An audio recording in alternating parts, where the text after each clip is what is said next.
What's up, guys? Silver here with another Halo Master Chief Collection Achievement Guide. This time we're doing Speedy Delivery, which is beat the part time on the package. So start up that mission. This could be done on any difficulty, so I'm doing it on easy right now.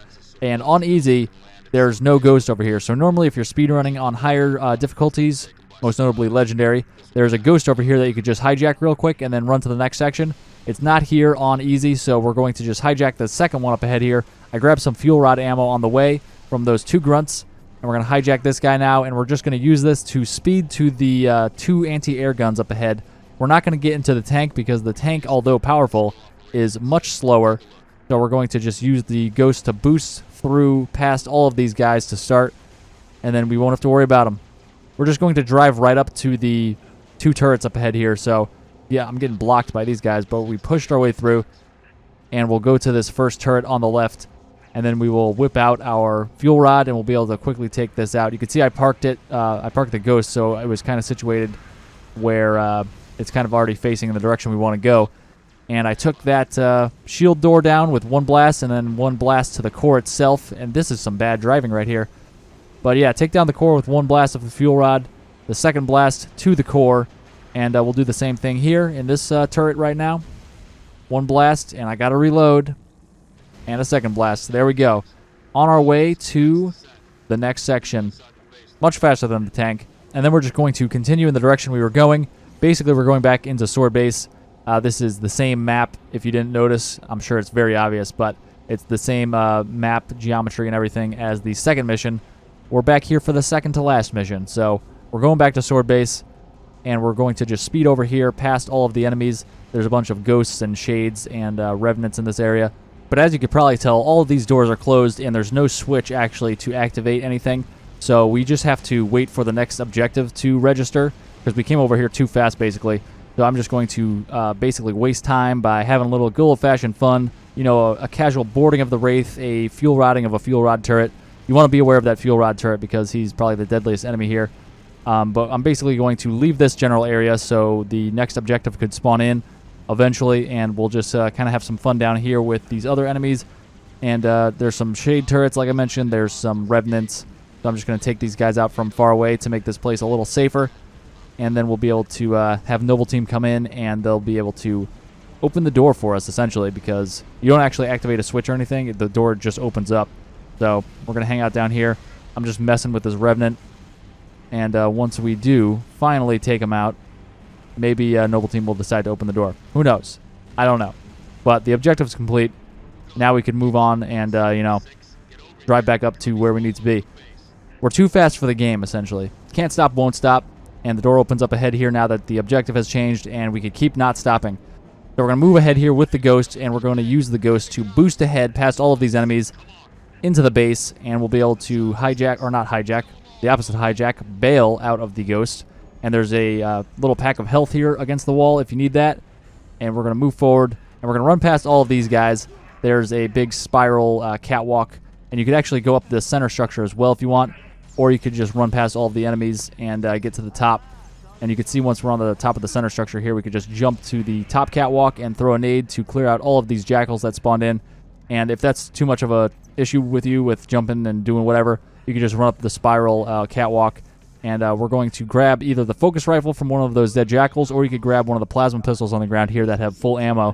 But we really just want a plasma weapon plus our DMR for this next section. And we're going to open this door. It's going to be great. It's a great door opening experience. And then there's a bunch of invisible elites in this area, so you want to just shoot them real quick with your plasma pistol to pop their shield. They should be very weak, their shielding to begin with, because they're invisible elites. They kind of trade out the invisibility, or they trade out their shield for having invisibility. So it's a give and take. And we're just going to kind of move in real close to them real quick, push them back with the plasma pistol, collapse their shields, and then finish them off with a headshot from the DMR. Obviously, we want to kill that engineer pretty quickly because they provide, or that one engineer provides shielding to the rest of the enemies in the area, so we don't want that. Take out the elite general dude, and we'll just move on. Activate the switch here to trigger the cutscene. We're going to skip the cutscenes, and we'll find ourselves underground near Dr. Halsey's lab, which actually doubles as the firefight map Glacier, if you're into firefight. But we're going to move forward here, and we're going to hug the left once we go across this bridge because we want to exchange our sprint for a jetpack, which is hanging up on the wall. And we're going to use that to get a Banshee. So I have a plasma pistol and DMR still. We're not really going to use much of that, but you could use the plasma pistol to stun a Banshee if you want, but we should be able to get it with a jetpack alone. So I'm going to get the jetpack like I did just there on the wall, jetpack up to the top of this building, and we're going to wait for a Banshee to meander over here. Where are they at? There should be 2 Banshees kind of flying around the area at all times, so we'll just hijack this guy. You can see he was kind of nonchalantly just gliding over here, and we took the opportunity to jetpack up, and we took his Banshee. That's all we did. And now we're going to use this Banshee to quickly traverse the map so we could activate all of these spider turrets, and also so we could quickly kill all of these enemies that are down on the ground. So there should be a bunch of grunts and jackals in the area now, getting dropped off from Banshees, or not Banshees, getting dropped off from Phantoms. So we're going to activate these turrets while we kill them, and then eventually a Wraith will actually get dropped off. So we will ideally get that Wraith once it is available to us. So for now, we're just kind of flying around, killing the enemies as quickly as possible. One thing you want to be aware of is the fact that the noob combo that these jackals and grunts like to employ, or not the noob combo, but just the overcharged plasma pistol in general, could stun you and drop you out of the sky, and then you're susceptible to increased stunning, and also getting stuck by plasma grenades and just taking other types of enemy fire, which is not good. So on higher difficulties, it's more of a threat. Lower difficulties, like easy, like we're on right now, you could risk it a little more, but still be aware of those overcharged plasma pistols. If you're diving down towards an enemy to splatter them or something, maybe you want to think twice if you see one of them has a overcharged plasma pistol in his hand. So we're just taking these guys out, again, as quickly as possible. And then once the Wraith comes into play, we'll be able to take these guys out a lot more easily. So we're just flying around, waiting for that Wraith to spawn in. And then we'll be able to use Y to switch to Banshee Bomb. What do you think I've been doing? Anyway, this Phantom over here will be dropping off a Wraith. There he goes. There he is. So we're going to kind of park behind him. And then we'll be able to take out the turret gunner first. And then we won't have to risk getting shot by him. So we're just going to stand back here, use our plasma pistol to take his shield down. If you're out of plasma pistol, just use whatever gun you have to take his shield down. He should be pretty weak since it's on easy. Then we're going to jump on the front of this thing, punch it twice, hop off, and then that hatch will be exposed. Or the hatch won't be there, so his the head of the driver will be exposed. So then we could just plasma pistol him to get his shield to pop. Again, if you don't have the plasma pistol, just use what you got. You could just punch him if you want, so his shield pops, and then you could just headshot him to get him out of there. And then we could just take it for ourselves and then use it. So this is what we're going to do here. There's going to be a bunch of waves of enemies getting dropped off in Phantoms. So we're going to just use this Wraith to quickly take those guys out. And as you can see, getting stunned is not unique to the Banshee. You could get stunned in any vehicle, so watch out for those plasma pistols that are overcharged, because they could stun you, and then who knows what is going to happen. You could get boarded by a brute who's just beating the crap out of you. A good way to get somebody off of you if you're being boarded is to boost. They tend to hop off if you're boosting. So fortunately, the brute who was beating the crap out of me hopped off on his own accord. But then when he hopped back on a second time, I boosted away, and that got him to hop out. So, again, just be careful. We are going to get the par time easily with these strategies. So the par time is 25 minutes. So we're going to come in around 10 minutes. So you have plenty of time. You don't have to, just ram into people and just kind of be overly confident. Just keep your distance.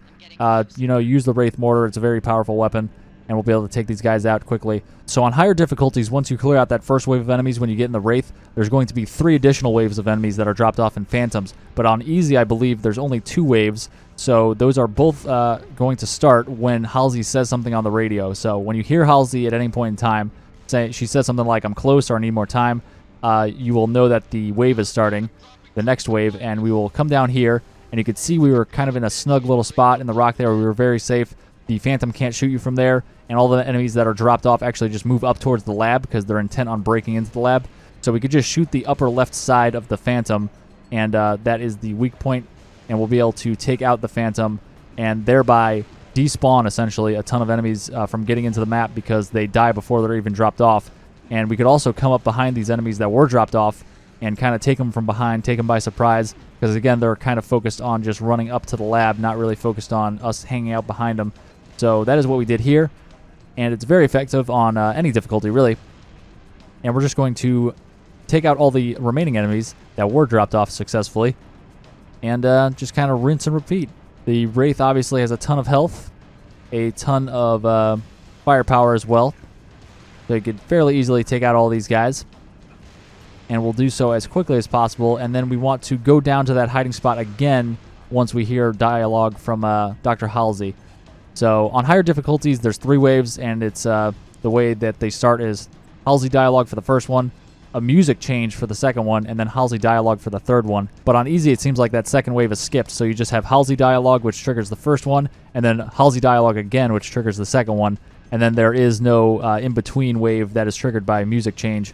So we are going to move down here for the second wave. Halsey talked again, so that was her second kind of line of dialogue, and we'll be able to take the enemy from behind again.